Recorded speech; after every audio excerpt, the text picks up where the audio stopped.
Hello and welcome to Careers Express webcast. I'm Elisabeth, an associate of the Cyprus Mail. Today, we will be focusing on the role of women as caregivers and providers to human and social well-being. Joining me today to talk about this is Dr. Sophia Papastavrou, Gender Technical Specialist at World Vision Canada. Welcome, Sophia. Thank you, Elisabeth. It's great to be here. So, Sophia, in the pandemic, women were often pushed into unpaid work in the household. During these challenging times, women were also experienced increased incidents of domestic violence, which resulted in deteriorating of their mental health well-being. Mm-hmm. I would like to start the conversation today with the United Nations Security Council Resolution 1325 in 2000. So what does it provide? What does it say about women in the area of unpaid work or caregiving?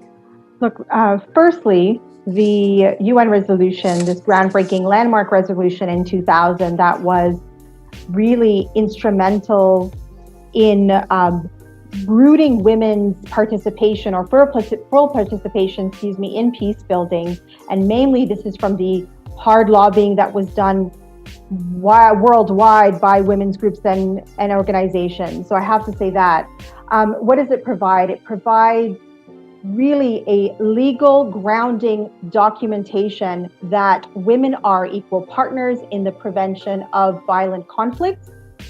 They are instrumental again in the delivery of the relief and recovery. They need to be on the front lines leading those efforts and designing those efforts. And of course, we've seen this being said over and over again by the United Nations mission here in Cyprus, that they are leaders in forging lasting peace and sustainable peace. So when women are at the peace table, when they are fully involved, there is lasting peace. Okay, so was there any progress since then? I think there has been progress. I think the pandemic has really exacerbated women's issues and exacerbated their disparities. I think there had been until then progress in the sense that subsequent resolutions followed, especially when it came to addressing and protecting women and girls from sexual violence during war and conflict periods. I think it has adequately, to some respect, supported women's participation in peace negotiations and in post-conflict reconstruction. It has also, at least for the UN missions around the world, women peacekeepers have been also in the front line and instrumental in providing that capacity or that missing link in leadership when it comes to peacekeepers. So I think there has been process, but the pandemic has exacerbated that progress. And I truly believe we have a long way to go, and especially on the island as well. Mm-hmm.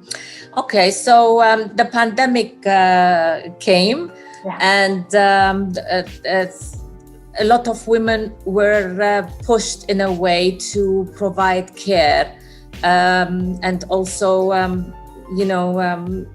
also provide support. Right. So what happened?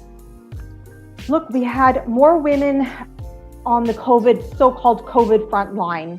So we had 49 million care workers in the European Union who have been exposed to the virus, and 76% of them are women. There has been an increase in job insecurity for women.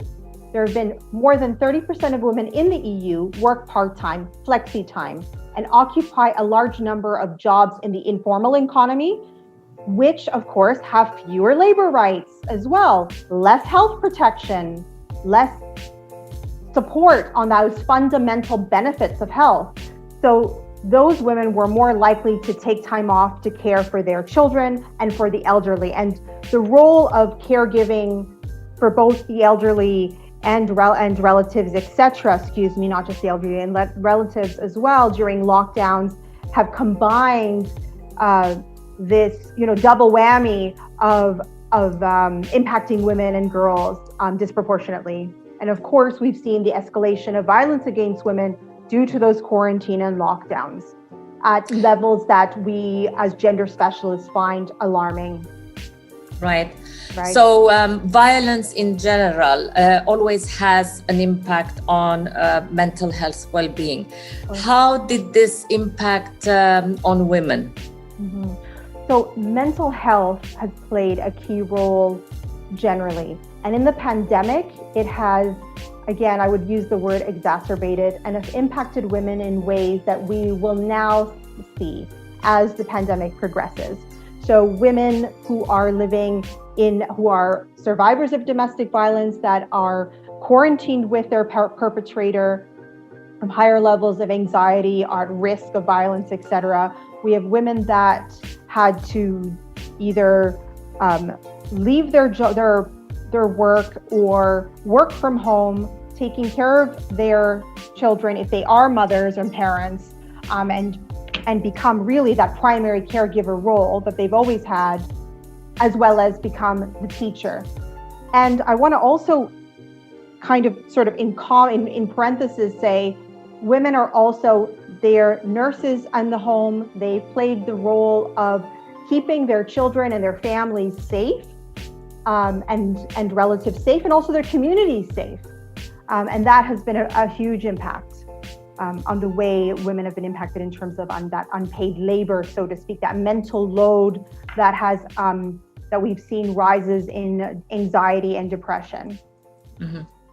Okay, so let's talk a little bit about how this extends to the reality here in Cyprus. So what is the impact on women in Cyprus? Look, I think for women in Cyprus, generally speaking, we have very specific communities that are outsourcing care work to domestic workers, And those domestic workers are predominantly women. So they have also had an impact on the load that the gender inequalities have played during lockdown. So if women are working from home, and let's say those women are mothers and are outsourcing care to a domestic worker or childcare provider, that paid labor, those folks are predominantly women. Or women on the island have always been dependent on relatives and the elderly, in addition to fill those gaps of unpaid care work. So we actually have on the island intergenerational history of unpaid labor and care that has been normalized. Okay. Yeah. And how can we stop this or shift this? Sure. Well, look, part of the unpaid care work has been seen as a female responsibility, that it's part of women's work. So women spend on average, I just want to go back, 3 to 6 hours on unpaid care activities, while men spend half an hour to 2 hours. So that gender inequality of unpaid care work are observed across the world. So I don't want to say in Cyprus, this is different. What is different in Cyprus is we have access to lower paid labor and domestic work that fulfills domestic work. How can we change it? We need to remove the barriers that prevent women from fully participating in the workforce and in the economy. So access to it goes down to access to affordable, high quality childcare is one of those barriers, which is why we need to have a plan in place to establish early learning and a childcare system that's inclusive, that can provide a system that is accessible to vulnerable women, single women parents, migrant women, etc. So newcomers, racialized women, racialized parents, and I don't want to say simply just women. That is missing because we are leaning on a system that is currently rooted and built on sand as a foundation.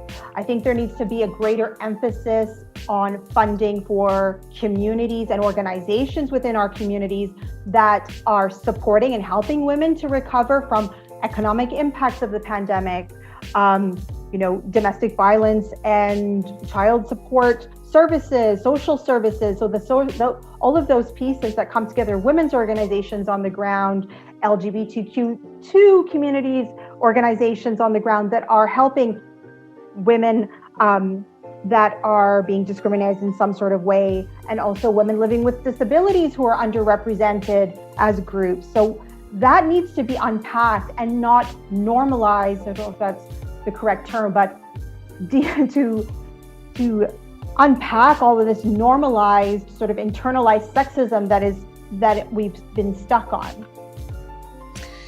Okay, and to conclude, what would you advise women here in Cyprus, or what is the way forward, let's say, with equality, with gender equality? Yeah.